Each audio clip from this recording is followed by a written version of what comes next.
வயதான வக்கீலுடன் கட்டாய திருமணம் செய்ய வற்புறுத்திய பெற்றோர் குறித்து +1 மாணவி வட்டாட்சியரிடம் புகார் அளித்த சம்பவம் பரபரப்பை ஏற்படுத்தியது.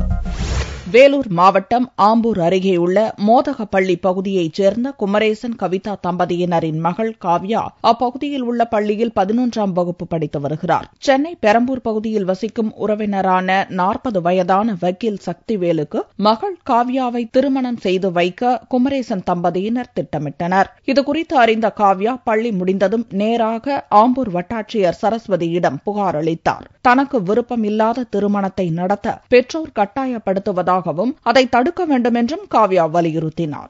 எங்க அப்பா அம்மா கல்யாணம் பண்ணி சொல்றாங்க. அந்த கல்யாணத்துக்கு விருப்பம் இல்ல. அவங்களுக்கு சொத்து நகை எல்லாமே இருக்குன்றதுனால அவங்கள கல்யாணம் பண்ணிக்கணுமா? எனக்கு அந்த கல்யாணத்துல இஷ்டம் இல்ல, படிக்கணும், அதுதான் என் ஆசை எல்லாமே.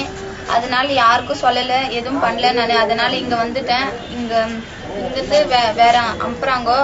அங்க போய் பாதுகாப்பா இருக்கிறேன், படிக்கிறேன், அவ்வளவுதான். எங்க அப்பா எங்க அம்மா கல்யாணம் படிக்கணும்னு வற்புறுத்துறாங்க. சக்திவேலவ அவங்க சென்னையில இருக்கிறாங்க, பெரம்பூர் திருவள்ளுவர் நகரத்துல இருக்கிறாங்க.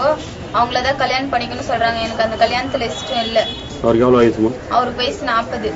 மாணவியின் புகார் குறித்து நடத்தப்பட்ட விசாரணையில் சொத்துக்காக 18 வயது நிரம்பாத மகளை கட்டாய திருமணம் செய்ய குமரேசன் தம்பதியினர் திட்டமிட்டது தெரியவந்தது. மாணவி காவ்யா சமூக நலத்துறையில் ஒப்படைக்கப்பட்ட நிலையில் அவரது பெற்றோரிடம் அதிகாரிகள் விசாரணை நடத்தி வருகின்றனர்.